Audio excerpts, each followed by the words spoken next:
Notre paracha cette semaine, c'est Shlach Lecha.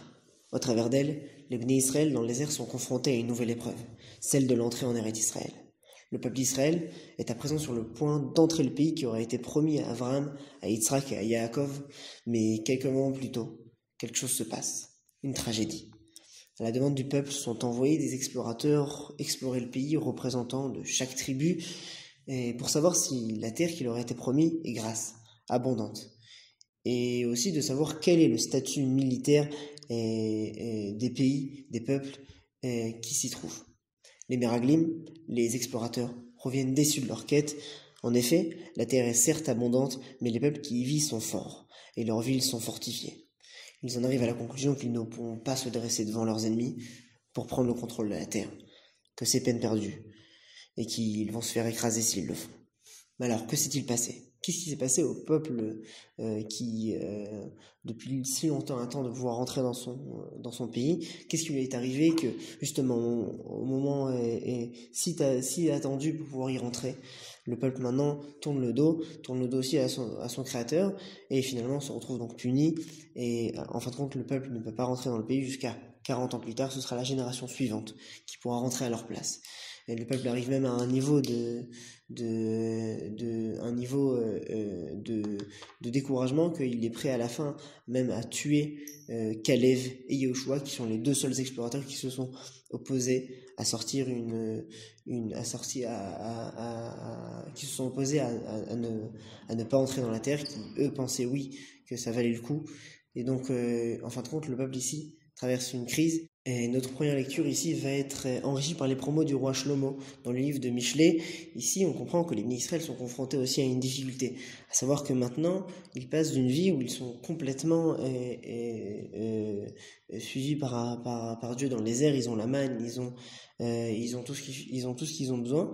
Et en fin de compte, maintenant, ils sont confrontés à une nouvelle situation. Ils vont rentrer en Eretz Israël. Et finalement, cette situation, elle demande aussi beaucoup de courage, et pas seulement d'être prêt à suivre Dieu, mais elle demande aussi une volonté personnelle de vouloir, oui, soi-même faire partie du projet divin. Maintenant, il faut comprendre qu'il y a un autre aspect plus profond. Il faut comprendre aussi la génération dans laquelle on se trouve. Les Bnei Israël ici, ils sont habitués à être dans le désert, à vivre autour du Mishkan, autour du temple. Et en fin de compte, ils vivent une vie totalement matérielle. Le Admour HaZaken nous explique que finalement c'est le problème des Meraglim, des explorateurs. Ils ne comprennent pas qu'ici, le monde n'a pas seulement une valeur spirituelle, il a aussi une valeur matérielle. Et qu'ils pensent que que l'idéal, ça va être finalement de rester dans le désert, autour du Mishkan, concentré sur une vie totalement spirituelle. Lorsqu'ils arrivent en Israël et qu'ils voient qu'il faudra faire la guerre, qu'il faudra travailler la terre, qu'il faudra maintenant faire des mitzvot qui sont liés à la terre, qu'ils n'avaient pas jusqu'à maintenant, les Bnei Israël ici se retournent en arrière et préfèrent en fait une vie spirituelle dans le désert.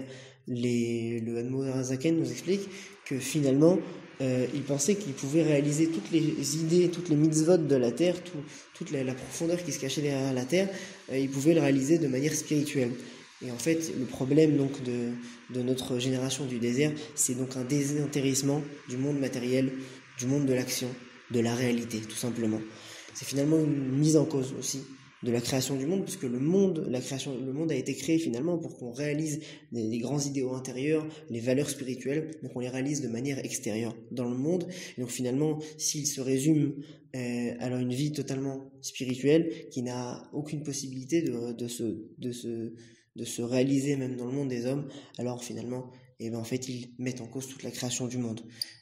Parce que pourquoi Dieu a créé une âme dans un corps, il aurait pu créer une âme toute seule.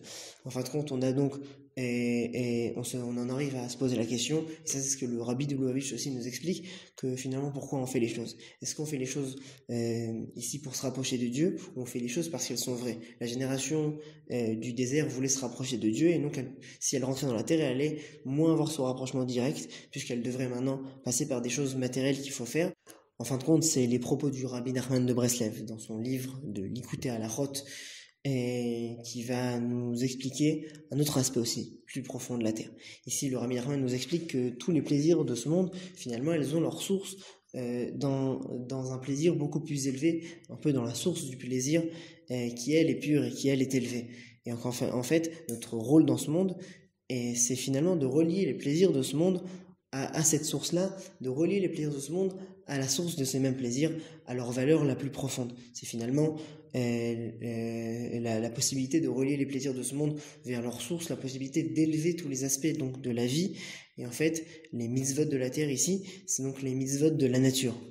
Que les plaisirs d'en bas finalement vont pouvoir rimer avec la profondeur d'en haut, qu'il n'y a plus de séparation entre les deux, entre le monde de l'idéal, le monde du ciel, et entre le monde matériel, le monde de la terre. Et il dit que c'est au travers d'Israël qu'on y arrive à cela, qu'on arrive à se connecter à ce même plaisir. Et donc c'est finalement pour ça que les fruits d'Israël sont en priorité par rapport aux autres fruits dans le cadre des brachot. Shabbat Shalom.